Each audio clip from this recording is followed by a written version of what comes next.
안녕하십니까, 이진우입니다.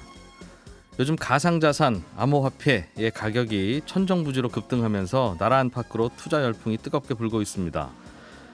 투기를 위한 수단이라는 비판도 있고 또 거품이 곧 빠질 거다, 단기에 내려갈 거다 이런 경고들도 나오고 있습니다. 또 젊은 층을 중심으로 투자 광풍이 불고 있는 것에 대한 우려도 커지고 있는데요. 경제금융당국 수장들이 잇따라 이 가상화폐, 가상자산은 투자가 아니라 투기고 정부가 보호할 수 없다는 경고도 보내고 있습니다.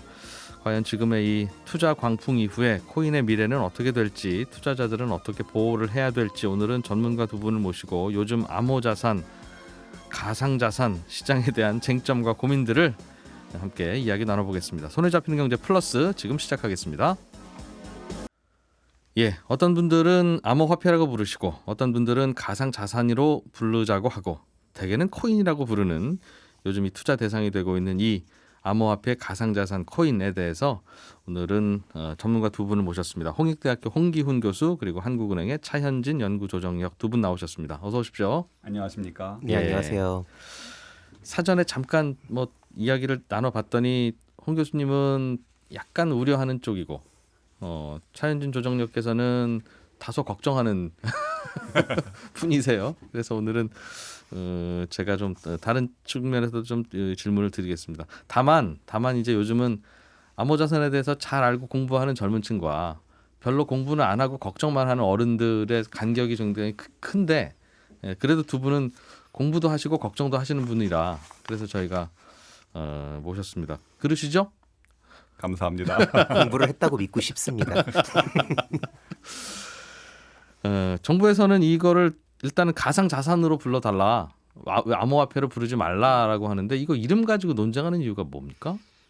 3년 전에 2천만 원을 돌파할 때도 비트코인이 비슷한 이야기가 있었는데 지금까지 있지도 않았던 새로운 물건이 등장을 했을 때 네이밍을 어떻게 해서 이를 받아들일까 하는 거가 이제 근본적인 고민이 될 수밖에 없지 않겠습니까? 세금 문제도 있고 또 법제화 문제도 있고 해서 그때도 똑같은 문제가 사실은 거론이 돼서요. 그때도 가상화폐, 가상통화, 암호자산, 가상자산 여러 가지 시도가 있었습니다. 뭔가 이거를 정의하고 규정해야 법도 만들고 세금도 매기든 말든 하고 규제나 하든 관리를 하든 할 텐데. 그렇죠. 암호화폐라고 보통은 일반적으로 많이 요즘 쓰이는 것 같습니다만 좀 다소 좀 잘못된 개념이라고 보십니까? 설명이? 어느 정도 전 세계적으로 이제 통일이 돼가지고 암호자산 또는 가상자산으로 붙이는 데는 통일이 어느 정도 이루어졌다고 봅니다. 영어로는 크립토 커런시 이렇게 부르더군요. 크립토 에셋이라고도 부르고요. 에셋이라고도 부르고. 네. 거기서도 헷갈리는군요. 아무래도 사실 우리나라랑 크게 차이는 없습니다. 저도 이제 호주 쪽이랑은 일을 굉장히 오래 같이 해왔고 영국 쪽과도 계속 소통을 하고는 있지만 그쪽도 왔다 갔다 거립니다. 크립토 커런시, 크립토 에셋, 이게 아니면 벌추얼 에셋 여러 가지 단어로 부르는데요. 규제적인 측면에서도 마찬가지지만 산업적인 측면에서도 이건 브랜딩의 이슈라고 보고 있거든요. 그러다가 보니까는 업계에서는 이거를 자산으로 부르느냐 화폐로 부르느냐 또 화폐로 부른다면 미래에 쓰일 수 있는 가능성을 내포하느냐 내포하지 않느냐의 문제에 굉장히 민감할 수 있기 때문에 사실 네이밍 이슈는 그렇게 쉬운 문제라고 생각을 하진 않습니다. 아마 화폐라고 부르는 것에 대한 거부감이 좀 정부는 있는 것 같아요. 왜냐하면 화폐라고 하는 건 정부가 권유를 통해서 발행을 하고 그것에 대해서 권유를 유지하는 게 또 정부의 의무이자 권한이기도 한데 그걸 화폐라고 하면 정부 입장에서는 그거 위조지폐지라고 생각하는 겁니까? 분명히 이제 그런 면이 있습니다. 처음에 암호 가상통화, 가상화폐라는 말이 3년 전에 나왔을 때도 그게 우리나라 외환거래법하고 직결되는 문제이기 때문에 그러면 존재하지 않은 어느 국가의 주권이나 화폐의 권한을 인정해 주는 것이냐 하는 그런 문제가 있어가지고 기획재정부에서 상당히 좀 예민하게 반응을 했었습니다. 사실 그런 이유 때문에 업계에서는 더 화폐라고 부르고 싶어 했던 거고요. 그런 입장에 정부가 마음에 안 드니까? 그것도 그렇지만은 이게 혁신이고 뭔가 반정부적이고 기존에 있던 거를 엎을 수 있다라는 뉘앙스가 들어갈 수 있거든요. 그렇게 되면은 그러다가 보니까는 처음에 이제 갑자기 이름이 생각이 안 나요. 사토시 나카모토죠. 사토시 나카모토가 쓴 백서에도 나와 있지만은 알란 그린스팬부터 시작이 됐던 인플레이션이나 정부의 기조를 비판하면서 이 백서가 시작을 하거든요. 예. 그리고 사실 그 아큐파이 월스트리트이라는 운동 덕분에 사실 비트코인이 주목을 받았던 부분도 있어서 초창기에 사실 이 크립토 시장의 같은 경우에는 반정부적이고 탈중앙화를 굉장히 이제 중요하게 생각을 하다 보니까 예. 화폐로 불리는 거를 더 선호했던 것 같습니다. 이게 처음에도 그렇고 요즘도 그렇고 대체로는 미래의 화폐로 사용될 것이다라는 주장들 추측들이 꽤 있는 것 같아요. 그리고 이거를 가지고 테슬라의 자동차도 살 수 있고 피자도 사 먹을 수 있고 뭐 이런저런 송금도 할 수 있으니 이게 화폐지라는 생각으로 투자하는 분들도 있고 그런 주장도 있을 텐데 뭔가 문제가 있습니까? 그럼? 만약에 이게 설명에 정말로 대해서는? 미래의 화폐로 쓰인다고 하면 예. 지금 사지 말고 그때 사면 됩니다. 굉장히 단순한 논리라고 저는 생각을 하는 게요. 그게 무슨 말이죠? 이게 우리의 미래고 미래에 정말 화폐로 쓰이기 때문에 지금 소유해야 한단 말은 좀 이상하잖아요. 그때 가서 이제 사서 화폐로 이용하면 되죠. 우리가 달러가 내일 모레 필요할 것 같다고 오늘 사지 않는 거랑 같은 논리거든요. 결국에는. 그래도 이게 묘하게도 가격이 등락하는 화폐니까 오를 수 있다라는 부분에서. 쌀 때 좀 사두는 게 도움은 되지 않습니까? 근데 지금 많이 올랐거든요. 또 그렇게 따지면. 그렇기 때문에. 그거는 더 비싸질 수도 있지는 그럴 않나요? 수도 있고 아닐 수도 있고 바로 그 부분이 문제가 되는 건데요. 결국에는 내재 가치가 존재하지 않는 물건에 대해서 시장 수급에 의해서 가격이 결정된다고 생각을 했을 때 이거는 수요를 예측해야 되는 부분이 존재를 하고 예. 사실상 불가능합니다. 그러니까 이게 미래에 비싸질 거기 때문에 지금 사놔야 한다는 논리는 나중에 싸질 건데 왜 사의 논리와 똑같은 논리가 되는 거죠. 그럼 제가 반론을 좀 드리면 예를 들어서 비트코인이 만약에 화폐처럼 사용된다. 가능하다면 그러면 2,100만 개만 발행된다면서요. 비트코인은. 그러면 그 2,100만 개를 전 세계 화폐 또는 뭐 주요국의 화폐로 쓰면 한 개당 이게 얼마가 돼야 이게 원활하게 화폐로 사용될 거냐라는 상상을 해보면 그 한 개가 너무 비싸질 거다. 그 2,100만 개 가지고 돈으로 써야 되니 지금 요즘 돌아다니는 통화량은 우리나라만 해도 뭐 수천조 되잖아요. 그러면 그런 계산을 하면 안 되는 겁니까? 바로 그거입니다. 첫째, 예. 비트코인은 사토시로 나뉠 수 있습니다. 그러다가 보니까 만약에 비트코인의 숫자가 너무 적어진다면 예. 사토시라는 유닛으로 거래가 되겠죠. 그러니까는 비트코인의 가격이 오른다라고 해서 우리의 물건 가격이 오를 거라고 생각하지는 않는 거죠. 그리고 또 한 가지는 2,100만 개까지밖에 없는 화폐가 과연 화폐로서의 역할을 할 것인가에 대한 의문이 이제 논점에서 일탈하게 되는 문제들이 생기게 되는데요. 그러면은 방금 말씀해 주셨던 논리를 기반으로 한다면 2,100만 개밖에 없는 물건인데 네. 과연 우리의 거래를 다 감당할 수 있을까의 문제가 생기는 거거든요. 오히려 2,100만 그렇죠. 개밖에 없다고 하니 이게 과연 화폐 역할을 하겠느냐. 그렇죠. 화폐가 더 필요할 수도 있는데. 이게 화폐가 된다고 가정을 하고 얘기를 하다 보니까 거기서 딱 논리적으로 걸려버리는 겁니다. 말이 안 된다. 이거는 말이 안 되는데 얘 이제 문제에 봉착을 하게 되는 거거든요. 그리고 또 말씀하셨듯이 화폐의 가치가 계속해서 올라가잖아요. 그러면은 재밌는 부분은 비트코인을 가지고 있는 사람들도 나는 100억대 자산가라고 얘기를 하지 비트코인 10,000개를 가진 부자라고 얘기하지 않습니다. 그들의 셈법에서도 원화 기준으로 셈법을 하고 있는 거거든요. 자신의 자산 가치에 대해서. 그렇게 된다면 결국에는 그들조차도 비트코인을 이 가치의 척도로 생각하고 있지 않은 거거든요. 네. 그러다가 보니까는 사실 가까운 미래에 이게 화폐로 쓰일 수 있을지에 대한 의문이 있습니다. 화폐로 사용되기는 그 제한적인 발행량 때문이라도 어렵다. 뭐 가까운 미래에는. 예, 진행자님께서 지금 비트코인 여러 가지 가상 암호 자산이 있는데 비트코인을 예를 들어주셨는데 공급량을 말씀하셨잖아요. 예. 2,100만 개라는 공급량 제한이 매력인 것 같기도 하지만 오히려 그게 이제 장애가 된다는 게 이제 홍 교수님 말씀이신데 우리가 과거를 생각해 보면 2차 세계대전이 끝나고 난 다음에 금본위 제도 하에서 IMF 체제가 시작이 될 때 조물주가 땅에 박아놓은 금은 한정이 돼 있으니 이걸 돈으로 쓰는 것이 가장 좋겠다는 국제적 합의에 의해서 브레튼 우드 체제가 시작을 했는데 어느 순간이 되니 그게 그 자체가 족쇄가 돼가지고 결국 69년에 뭐 우리가 잘 아는 특별인출권이라는 SDR을 만들었고 그것도 안 되겠다 싶으니까 아예 다 때려치고 그냥 지금처럼 그 법정 화폐로 나가자고 해서 지금 갔지 않습니까? 지금 세계가 진행이 되고 있는데 그것처럼 공급량이 제한이 돼 있고 절대 있게 늘어난다는 것이 매력이 될 수도 있지만 족쇄가 될 수도 있기 때문에 그 공급량 제한이라는 것은 그 비트코인을 비롯한 일부 암호 자산의 특징이지 장점이다 단점이다 이렇게 딱 잘라서 말할 수는 없는 것 같습니다. 그러니까 화폐로 쓰려면 그러면 공급량이 필요한 만큼 늘어나야 되는 겁니까? 그 경제 사정에 따라 같은 진폭으로 예. 약간 빠르게 또는 약간 뭐 늦게 같은 그 패턴으로 춤을 추는 것이 사실은 가장 실물 경제에 충격을 덜 미치겠죠. 예. 그러나 궁극적으로는 늘어는 나야. 그렇습니다. 즉 우리 저 속옷 고무줄처럼 예. 필요할 때는 좀 늘어나야 이거 예. 화폐로 쓰지. 예. 딱 정해져 있으면 오히려 안 된다는 말씀이신 것 같은데. 그렇습니다. 본질적으로 암호화폐라고 하는 게 탄생한 배경이 비트코인도 백서에서 보면 이게 전 세계에서 돈을 맘대로 찍어낸다. 그러니까 예. 세상이 이 모양이 된 것이다. 예. 그러니 원흉은 돈을 함부로 찍어내는 각국의 중앙은행, 예. 정부들 예. 때문이니 네. 우리가 돈을 함부로 찍어내지 못하게 돈의 가치를 보호하는 2,100만 개로 한정된 이 암호화폐든 가상자산이든 이걸 화폐로 쓰면 세상은 이렇게 어지러워지지 않을 것이다라는 주장 논리였는데 예, 그렇습니다. 그게 문제예요?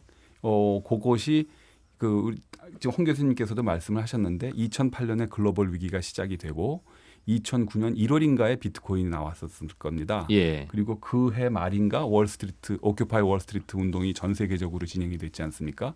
그때 전 세계 사람들이 느꼈던 것은 글로벌 금융 위기라는 것은 다른 사람도 아닌 금융기관이 다른 나라도 아닌 미국에서 시작이 됐다는 이 불공정의 문제 예. 여기서 시작이 됐는데 뭔가 지금 시스템에 대한 불만과 그 문제의식에서 시작이 됐는데 그걸 비트코인 업계 사람 또는 개발한 사람이 정치적 코드로 탁 낚아채서 그거를 이제 그 홍보 수단을 썼는데요.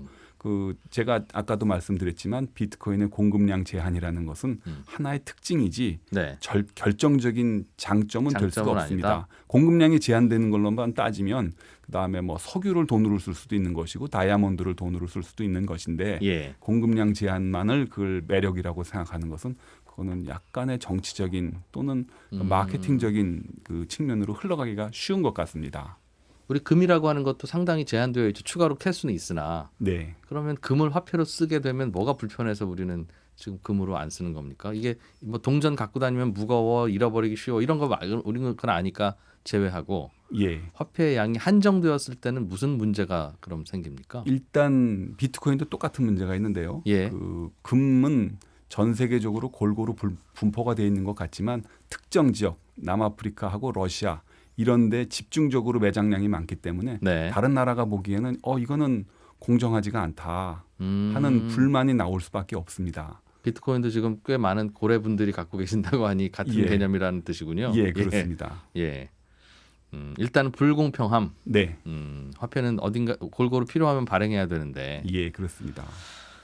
알겠습니다. 정부는 지금 이 상황에 대해서 어떻게 무슨 걱정을 좀 하고 있을까요? 일단은 제도권으로 받아들이기 어렵다는 입장이기도 하고 뭐 거래소를 관리해야 되겠다고 하기도 하고 메시지가 보면 다소 좀 갈팡질팡인 것 같기도 한데 어떤 게 좀 고민거리일까요? 일단 이 제도권이라는 부분에 대해서 먼저 말씀을 드리고 싶은데요. 제도권에 편입이 된다는 의미가 무엇일까라고 하면 사실 뭐 금은 그럼 정부에서 오늘부터 우리는 금 인정해서 거래할 거야라고 한 적도 없고요. 주식도 오늘부터 그럼 주식은 제도권 그렇지 않았잖아요. 그러니까 사실 비트코인을 아니면 또한 뭐 암호화폐 아니면 뭐 가상자산을 제도권으로 받아들인다는 의미가 사실 정부에서 인정한다 어떻게 인정을 해야 할지 자체가 이제 모호하고요. 그러면은 결국에는 생각해낼 수 있는 게 규제를 하겠다는 게 제도권으로 들어온다라는 이야기인 것 같은데 네. 그러면은 정부의 입장에서는 일단 코인은 금융은 아닙니다. 왜냐하면 금융은 자본 조달을 하는 행위를 포함하는 모든 산업을 이야기하기 때문에 예. 코인 중에서도 증권형 코인만 금융업에 들어오고 SEC도 마찬가지고 세계 대부분의 국가들이 이에 대해서 어느 정도 공감대가 형성이 되어 있거든요. 코인 중에서 증권형 코인만 맞습니다. 합법이다라고 다른 나라도 받아들이고 있어요? 합법이다는 아니고 금융이다라고 받아들이고 있는 거죠. 증권형 코인이 뭡니까? 증권형 코인은 프로젝트의 자본 조달을 위해서 발행한 코인을 이야기하고요. 자본금이 필요하니 그렇죠, 맞습니다. 세상에서는 보통 네. 그걸 주식을 발행하는데 그렇죠. 우리는 주식 대신 코인을 발행한 거다. 맞습니다. 그거를 증권형 코인이라고 합니다. 사실상 주식이네요. 맞죠. 다만 문제는 증권형 코인을 주식으로 보기에는 법적으로 애매하고요. 그리고 또 그 증권으로 인정받을 수 없고요. 일단 규제상으로. 그리고 또 문제는 이 발행 주체가 일반 기업이다 보니까는 언더라이팅 발행을 한 거라고 볼 수도 없고요. 그리고 주주라고 보기도 어려운 데다가 그 코인의 형태는 전자화된 문서가 아니기 때문에 사실은 그 플랫폼 내에서 이용할 수 있는 권리라고 주장을 하고 있습니다. 그러다 보니까는 사실 법적 위치가 굉장히 애매한 거죠. 그럼 보통 주식을 갖고 있는 분들끼리 모으면 그 회사의 경영권도 가질 수 있고 그 회사가 청산됐을 때의 그 자산 분배도 받을 수 있는데 네. 코인은 그 권리가 없는 겁니까? 없을 그럼? 수도 있고 있을 수도 코인에 있는 따라서? 겁니다. 그렇죠. 그게 없다면 아무 의미 없는 코인이 될 텐데. 그럼에도 코인입니까? 그렇죠. 코인이죠. 그럼에도 네. 증권형 코인이에요? 그렇죠. 근데 이게 또 거기서 이제 갈리는 게요. 증권형 코인으로 분류하는 기준이 나라마다도 다르고요. 단지 자본 조달을 했다라고 해서 증권형 코인이 되기에는 그럼 이거는 자본 조달을 했지만 예를 들어서 이제 미국 같은 경우에 소송이 걸린 케이스들이 몇 번 있는데 자본 조달은 했지만 소유를 의미하지 않는다라고 백서에 써져 있는 경우도 있거든요. 그러면 이거는 증권형으로 봐야 되는 거냐 유틸리티형으로 봐야 되는 거냐에 또 문제가 걸립니다. 일반적으로 주식은 회사를 뭐 100만 분의 1로 쪼개서 한 그렇죠. 주가 100만 분의 1 조각인데 네. 코인은 증권형 코인은 그런 의미와 자격도 안 준다는 백서도 줄 있다. 줄 수도 있고 안 줄 수도 있는 거죠. 그러니까 문제의 본질은 네. 그 암호 자산의 그 법적 성격 예. 여기서 이제 비롯되는 것 같은데요. 그러니까 우리가 잘 아는 지금의 전 세계의 모든 법률 체계는 뭐 한 2000년 전에 시작된 로마법 체계에서 시작이 되는 건데 네. 제가 뭐 법 전문가는 아닙니다만 그 로마법 체계를 보면 권리라고 하면 물권하고 채권으로 크게 나누지 않습니까? 예. 이미 존재하는 자동차나 부동산에 대한 소유권 또는 개인, 그거는 이제 결국은 그 이미 존재하는 물건에 대한 것이고 또 인간이 창조해낸 것이 채권이라는 게 있지 않습니까? 사인 간의 그 채권 채무 관계 그리고 20세기에 들어와서 정부가 부여한 무형 재산권이라고 해서 디자인권이라든지 저작권이라든지 실용신안권이라든지 네. 이렇게 큰 세 덩어리 정도로 나눌 수가 있는데 비트코인은 그 아까 말씀하셨지만 주식형 뭐 코인이란 말씀도 증권형 코인이란 말씀도 하셨는데 이거는 대부분의 코인은 누가 누구한테 빚진 것인지도 불분명하고 물건도 아니고 정부가 디자인권이나 저작권처럼 정부가 그 권리를 인정해 준 것도 아니고 그 로마법 체계의 그 근본을 흔드는 이상한 게 하나 나왔기 때문에 거기서부터 이제 모든 혼란이 시작이 되는 것 같습니다. 예. 이게 주식이라면 주식은 뭐 10만 주를 발행했는지 20만 주를 발행했는지 등기소가만 알 수 있고 그렇습니다. 딱 주주명부가 있는데 예. 이 증권형 코인은 사실은 슬며시 더 발행해도 누가 감독하고 모르지 않느냐 그런 이야기도 있을 수 있겠네요. 그렇죠. 그렇습니다. 예. 알고리즘을 통해서 이렇게 만들어지는데 그렇죠. 이게 누가 누구한테 갖고 있는 권리인지가 모르는 아주 이상한 거라서 혼란이 생길 수밖에 없습니다. 그래서 원점으로 돌아가서 말씀을 드리면 결국에는 규제의 입장이라면 이건 금융 규제로 갈 수는 없는 부분이고요. 그러면은 소비자 보호라든지 아니면은 뭐 이제 다단계라든지 아니면은 사기라든지 그런 쪽으로 공정거래의 입장에서 규제를 해야지 그걸 제도권으로 받아들인다라는 의미로 해석이 될 수 있겠는데요. 그렇게 되면은 그냥 우리는 법이 굉장히 많습니다. 그리고 그 대한민국의 규제망은 매우 촘촘합니다. 특히나 다단계 사기 뭐 아니면 공정거래의 입장에서는 굉장히 법이 많거든요. 규제도 많고요. 그러다 보니까는 제도권 내로 가지고 들어온다는 의미가 규제라면 이미 규제를 하는 거는 어렵지 않을 것 같고 그러면은 네 그냥 가지고 있는 규제를 가지고 규제를 하면 되는 건데 2017년에 사실 똑같은 논의가 있었습니다. 네. 그래서 이걸 어떻게 하면 좋을까라고 이제 모두 머리를 맞대고 한번 고민을 해본 적이 있는데 그냥 기존에 있는 규제 이용하면 안 돼요라고 했더니 산업계에서 반발을 하면서 그러면 우리 모두 문 닫아야 합니다. 혁신을 죽이는 행위입니다. 라고 이야기를 했었거든요. 그 혁신 부분에 대해서는 어떻게 생각하십니까? 그 암호화폐도 자체도 논란이지만 가상자산도 논란이지만 그 가상자산이 돌아가는 시스템의 근저에 있는 블록체인 기술은 탈중앙 관리 시스템도 가능하고 또 각자가 다 장부를 확인할 수 있어서 누군가 제3자의 조작도 어렵고 하다 보니 다양한 곳에 사용할 수 있다. 예를 들면 아프리카의 어린이를 도와주는 위해서 준 돈이 그 돈이 어떻게 쓰이는지 지금은 난 모르는데 이게 이제 블록체인 시스템으로 감시가 되면 마지막에 어떻게 쓰였는지까지도 다 누구나 볼 수 있으니 얼마나 좋은 시스템입니까? 하는 이야기 있어요. 네. 첫 번째 블록체인이 탈중앙화를 지향하는 건 맞으나 현재 코인들은 탈중앙화되어 있지 않습니다. 굉장히 많은 자산들이 소수의 손에 모여 있고 그들이 채굴을 하기 때문에 사실상 이건 탈중앙화라고 보기 어렵고요. 블록체인 기술 자체가 탈중앙화를 표방한다고 하더라도 이제 현실에서 쓰이는 부분들은 탈중앙화가 되어 있지 않고요. 예. 그리고 마지막에 말씀하셨던 아프리카에 돈을 기부를 했는데 그게 어디에 쓰였는지를 정확히 알 수 있다라는 말은 사실은 아닌 게요. 누구 계좌로 들어갔는지까지 볼 수 있는 거죠.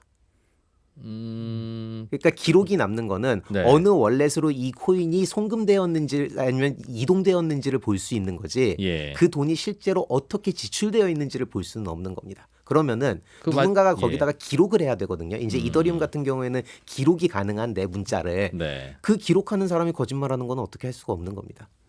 그렇기 때문에 사실상 그게 모든 게 투명하다라는 말 자체도 사실은 사실이 아닙니다. 결국은 암호화폐 지갑을 통해서 연결은 되는데 그렇죠. 마지막에 돈 찾아간 그 지갑의 주인공이 아프리카의 어린이인지 아니면 뭐 어디 다른 분인지 누가 아느냐? 그리고 대부분의 경우 아프리카 어린이가 돈을 쓰지 않고 그 기관에서 돈을 쓰겠죠.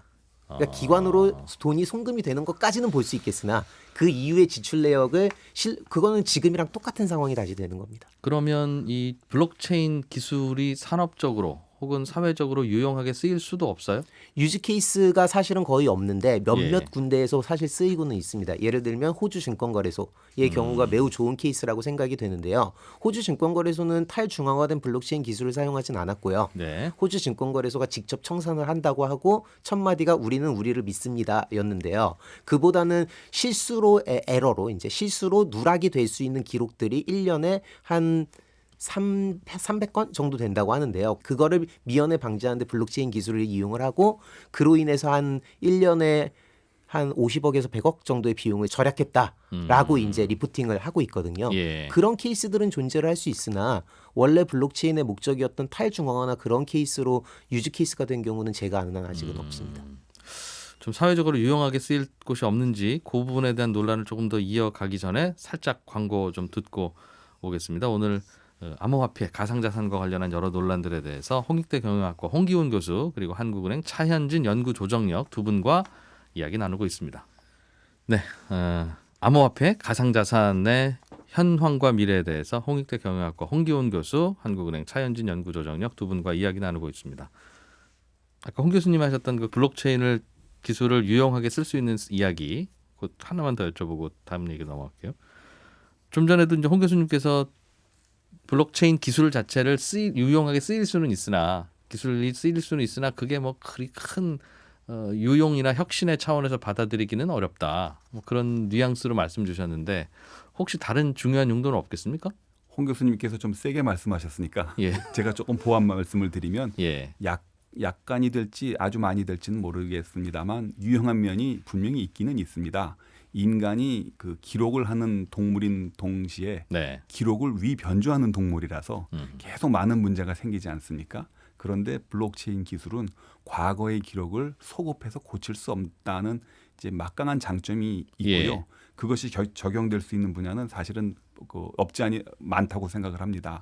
예를 들면 등기 거래라든지 네. 여러 가지 금융 거래 그리고 한 사람이 생로병사에 이르러서 죽음에 이르기까지 일어나는 여러 가지 교육 기록 아니면 예방 접종 기록, 탄생 기록, 이동 기록 모든 것이 있는데 네. 이런 것들에 블록체인 기술을 적용을 하면 그거는 이제 믿을 수 있는 기록이 되겠죠. 뭐 예. 학력 위조라는 것도 있을 수가 없는 것이고 예. 이제 그래서 사실은 한 2년 전인가요? 덴마크에서 체인 베이비라는 어떤 애가 태어났는데 이 꼬마의 지금부터 출생 이후의 모든 기록을 예방 접종이나 뭐 이 생육 상태 이런 것들을 한번 블록체인 기술로 기록해 보자고 해서 덴마크인가 네덜란드 정부가 그걸 홍보를 하고 지금도 네. 계속 그 아이의 생육을 그걸로 기록하고 있는 걸로 알고 있는데요. 네. 그런 면에서는 분명히 장점은 있는데 자기가 자기 자신을 기록을 하는 비트코인이 이건 말이 되느냐. 거울이 모든 것을 다 비추지만 거울이 자기 자신은 못 비치지 않습니까? 그래서 아무리 블록체인 기술이라도 그게 자기 자신을 이동한 기록으로 남긴다는 것은 이거는 약간 좀 허구가 아니냐 하고 믿는 그 엔지니어 그리고 철학적인 이 네. 논리학자들 일부가 이제 그렇게 반론이 있다. 예, 반론이 분명히 있습니다. 네, 뭐 이제 대충 기술적 이야기들이 마무리가 되는 것 같아서 한마디만 드리려고 그랬는데요. 예. 제가 2015년에 하도 궁금했어요. 저도 이게 뭔지 몰라서 그 암호 기술을 이 그 컨퍼런스를 갔다 왔거든요. 외국의 이제 국제 컨퍼런스였고 암호기술 컨퍼런스였는데 비트코인 블록체인 관련된 컨퍼런스를 가서 키노트 스피커가 일반적으로 굉장히 유명한 학자입니다. 네. 그 분야에. 그래서 키노트 스피킹 세션에서 제가 손을 들고 물어봤습니다. 블록체인은 해킹 불가능한 거라고 생각하시는 거냐라고 물어봤더니 딱 한마디로 답을 하더라고요. 모든 암호 기술은 해킹되기 위해서 만들어진다. 라고 대답을 하더라고요. 그래서 사실 그 부분은 우리가 한번 생각해 볼 가치가 있는 것 같다고 생각을 합니다. 예. 이 암호 자산과 관련한 이슈 중에는 각국의 중앙은행들이 CBDC라고 하는 디지털 화폐를 만들어서 국가가 사용하려고 한다. 이 말은 디지털 화폐에 대해서 국가가 권위를 부여하고 앞으로 뭔가 공식화되는 거 아니겠느냐. 암호화폐가 그렇게 나쁜 거면 왜 국가에서 만들려고 하냐. 이제 하는 질문도 있어요. 예, 그 주제에 대해서는 제가 한국은행에 몸을 담고 있기 때문에 제가 예. 말씀드릴 수밖에 없는데 그 비트코인을 비롯한 암호 자산의 가장 큰 장점이 그 블록체인 기술이라고 하니 네. 그렇게 좋은 기술로 그러면 우리가 한번 직접 만들어 볼게 하고 이제 각국 중앙은행들이 그 실험적으로 지금 하고 있는데요. 예.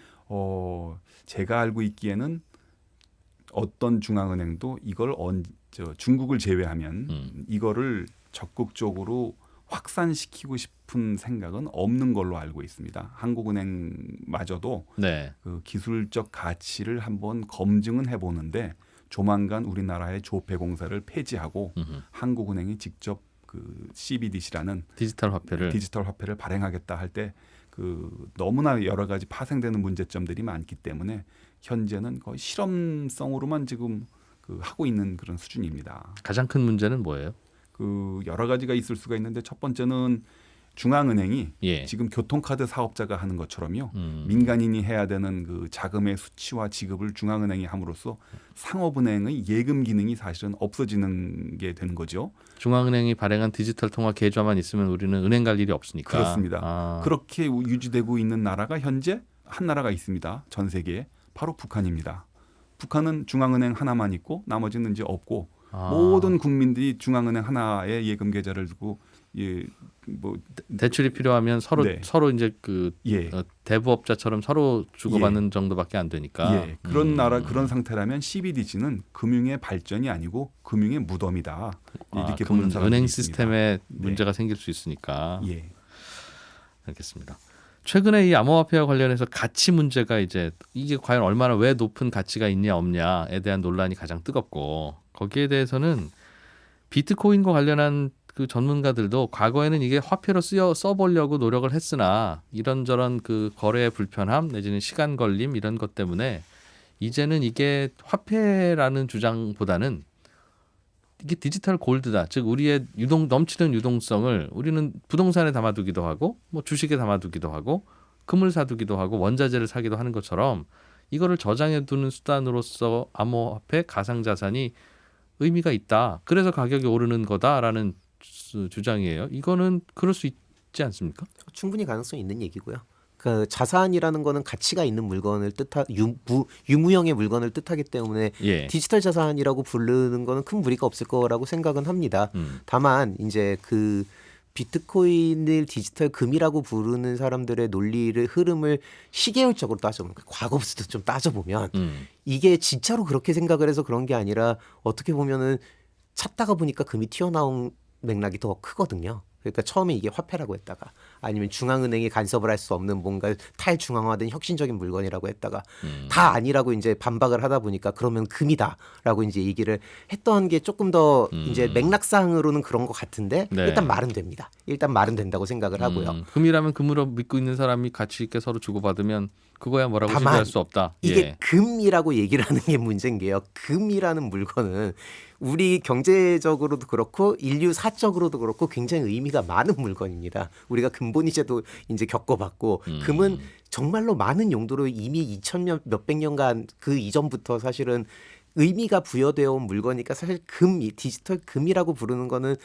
또 이 의미가 왜곡될 수 있고요. 디지털 자산 아니면 디지털 물건이라고 생각을 하는 게 더 옳지 않을까라고 마치 생각을 금같이 합니다. 우리가 가치를 저장해두고 이게 금도 오히려 그렇고 은도 그렇고 현금보다 더 가치를 쓸 수 있다는 마음으로 믿고 거기다 넣으면 그게 금 아니냐 이런 네. 얘기 같아요. 그러니까 결론적으로 말씀을 드리면 내재 가치는 존재하지 않는 물건이지만 시장 가치는 존재를 한다는 거죠. 그럼 도대체 이게 언제까지 지속될 것이냐라고 한다면 굉장히 재미있는 부분은 모두가 돈을 벌기 위해서 이 물건을 사고 있어요. 그건 우리가 이미 다 알고 있습니다. 그건 17년과 지금의 절대적인 차이라고 저는 생각을 하는 게 17년에는 혹시나 이게 우리의 미래가 될 수 있다라고 생각하는 사람들도 꽤 있었거든요. 예. 지금은 이게 미래가 되건 미래가 되지 않건이 중요한 게 아니라 다 돈 벌고 있으니까 나도 들어와야지가 절대 다수인 거는 우리가 모두 알고 있는 상황인데요.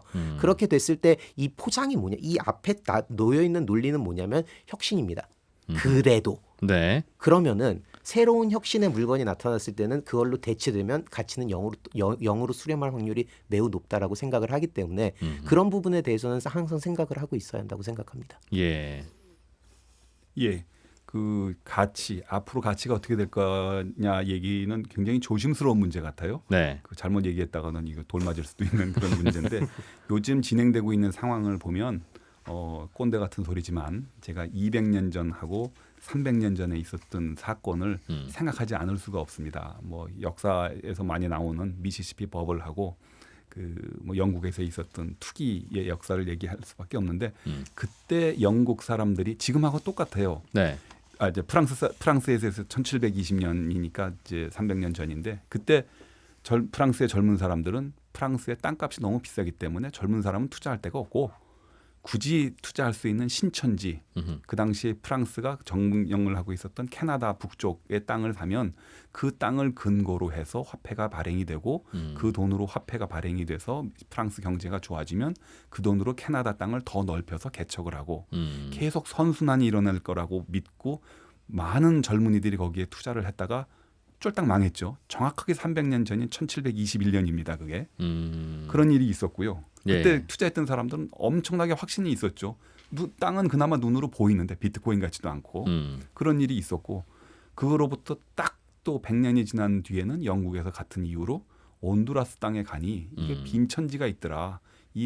여기에서 나오는 무수한 금과 은을 캐고 하면 그 돈으로 우리는 부자가 될 수 있다 했는 그 환상을 갖고 투자를 했었는데 이런 일들이 인간의 그 탐욕에 의해서 계속 반복이 되고 있는데 그런 현상 중에 하나가 아니겠는가 투자하시는 분들은 그 과거의 사례를 한번 유심히 보시라 하는 말씀을 드리고 싶습니다. 앞으로 그럼 이 문제는 어떻게 좀 발전하거나 어떤 불똥이 있을 것 같습니까? 혹자는 이게 어차피 시중의 유동성 때문에 생긴 일인데 그래도 이 암호화폐, 가상자산이 아니었다면 이 돈이 다 부동산으로 가고 주식으로 가고 해서 그쪽 거품을 더 키웠을 텐데 그래도 여기가 낫지 않을까요? 하는 분들도 계시고 걱정하는 분들은 저 거품 꺼지면 어떻게 되나 이런 걱정도 또 많이 하시고 이제 개인적인 의견들일 텐데 제가 여쭙는 이 질문은 어떤 걸 좀 미리 대비를 하거나 고민을 좀 해야 될 거라고 보십니까? 이 시장 이 상황에 대해서는? 예, 지금 진행자께서 말씀하신 대로 지금 일어나고 있는 현상의 저류에는 전 세계가 지금 위기 탈출을 위해서 유동성 공급을 많이 했다 하는 것은 피할 수 없는 현실인 것 같습니다. 네. 그것이 어디 쪽으로 몰려가느냐에 따라서 부동산으로 가기도 하고 주식으로 가기도 하고 비트코인으로 가기도 하는데 이거를 통제할 수 없는 정책 당국의 한계가 있는 것은 분명하고요. 네. 그래서 그 책임으로부터 완전히 자유롭지는 않은 것 같고요. 그렇지만 다른 순기능이 있기 때문에 유동성을 아직 회수는 못하고 있는 상황이고요. 그렇지만 걱정스러운 것은 분명히 그 피해자가 가격이 하락으로 바뀌는 순간 네. 그 소리 없이 뇌출혈을 일으키는 사람이 많을 겁니다. 작년 이맘때 때 그 코로나 위기가 시작이 되면서 우리 다 기억하는 것처럼 원유가 마이너스 가격으로 떨어진 적이 있지 않습니까? 예. 미국 시카고 선물 거래소에 있었던 일이지만 사실 피해자는 한국의 투자자들도 많았습니다. 아무리 상식적으로 생각해봐도 원유가 마이너스 갈 일은 없을 거라고 해가지고 선물 거래 선수금을 걸었다가요 1시간 사이에 그 마진 콜을 당하면서 네. 몇 억씩 잃은 사람들이 있는데 그 사람들은 지금 말도 못하고 지금 속으로 끙끙 앓고 있습니다. 지난해 일어났던 손해를 지금 만회도 못하고 있는데 예. 그런 일들이 지금 암호자산 가격의 열풍이 지나가고 나면 분명히 전 세계적으로 그 진행이 될 것 같은데 그런 일들에 대해서 경각심을 일으키기 위한 정부의 경고가 계속되고 있다. 네. 그거를 좀 강조드리고 싶습니다. 홍기훈 교수님. 네. 일단 유동성이 풍부하기 때문에 자산의 가치가 오르는 게 이쪽으로 들어오니까 좋은 게 아니냐라는 이제 말씀에 대한 코멘트를 먼저 하면 그러면은 그 얘기는 그 유동성을 이 빠져나가는 출구를 하는 의미인데 그럼 정부는 왜 유동성을 풀고 있지라는 의문을 갖게 되거든요. 그러면은 정부의 화폐 정책을 무력화시키는 방향으로 갈 수 있다라는 문제가 있는데 그럼 또 그 정책을 달성하기 위해서는 더 돈을 풀어야 되고 그럼 이제 일단 기본적으로 그렇게 되면은 화폐 정책의 영향력이 감소하는 문제가 생길 수 있습니다. 그렇기 때문에 사실 이게 다른 자산의 가격의 거품을 빼는 역할을 하기 때문에 좋은 거 아니냐라는 말은 약간은 어폐가 있는 것 같고요. 그것과는 별개로 이 지금 가상화폐나 가상자산 시장의 원래 그 목적이 어땠건 간에 현재 시장 구조 자체는 폰지가 맞는 것 같습니다. 예. 그게 무슨 소리냐면 새로운 유동성이 계속 공급이 되어야 이 시장의 가격이 지탱이 되는 구조로 가고 있거든요. 그리고 지속해서 유동성이 공급이 되고 신규 투자자가 유입이 되기 때문에 기존의 투자자들이 돈을 벌었다는 소문을 듣고 또 새로운 투자자들이 들어오는 구조가 되고 있는데요.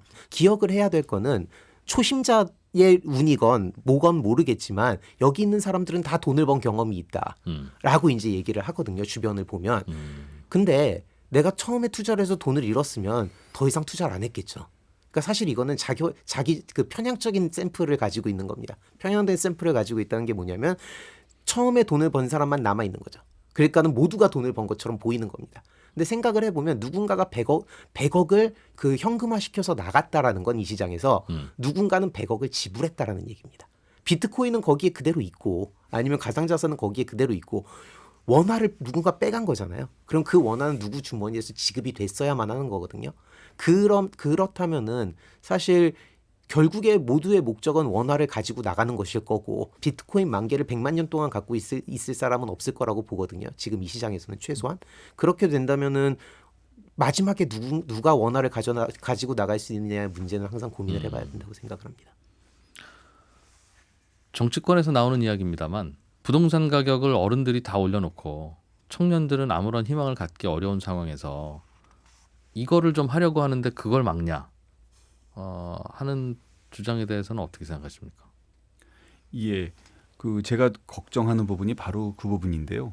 이게 지금 우리나라만에 일어나는 현상은 아니고 전 세계적인 현상인데 우리나라 제가 알기에는 우리나라는 특히 이게 정치권 이슈가 됐어요. 선거가 가까워서 그런 것 같기는 한데 정치권의 이슈가 되면서 이게 이제 세대 간의 차이를 그 벌려놓는 그런 문제가 돼서 사실은 저도 제 딸애가 투자하는 걸 말렸다가 지금 집에서 말도 못하고 있는 그런 상황인데 이거를 그 비트코인의 문제가 세대 간의 문제로 비화가 되거나 그 주장이 되는 거는 좀 걱정스럽습니다. 이게 아까도 말씀드렸지만 똑같은 얘기가 300년 전에 프랑스의 젊은 사람들이 그렇게 생각을 했단 말입니다. 국내는 땅값이 비싸니까 신천지 그 신대륙의 땅을 사자 하는 그 논리하고 지금 똑같은 거 아닙니까? 그래서 어느 정도는 그 좀 나이 든 사람이라고 해야 되나 뭐 좀 경험이 많은 사람들이 이런 문제도 있다 하는 것을 지적해 주는 필요는 있는 것 같고요. 젊은 분들도 그 너무 그 비트코인에 대해서 이 마지막 탈출구다 이런 생각을 가지시는 거는 좀 곤란하다는 말씀을 드리고 싶습니다. 따님은 뭐라고 하던가요? 저하고 말도 안 하죠. 한국은행의 차현진 연구조정역, 홍익대학교 홍기훈 교수 두 분과 함께 가상자산 이야기 해봤습니다. 고맙습니다. 감사합니다. 감사합니다. 네, 손에 잡히는 경제 플러스에서 준비한 가상자산 시장에 대한 여러 쟁점과 고민들을 어떻게 들으셨습니까? 이 부분에 대해서는 참 의견도 많고 다양한 시각도 많아서 저희가 어떤 한 분을 모셔서 의견을 듣기보다는 이렇게 저렇게 다양한 의견들을 좀 기회 되는 대로 저희가 찾아가면서 여러분께 들려드리려고 합니다. 자, 저는 내일 아침 8시 30분에 손에 잡히는 경제에서 다시 뵙죠. 이진우였습니다. 고맙습니다.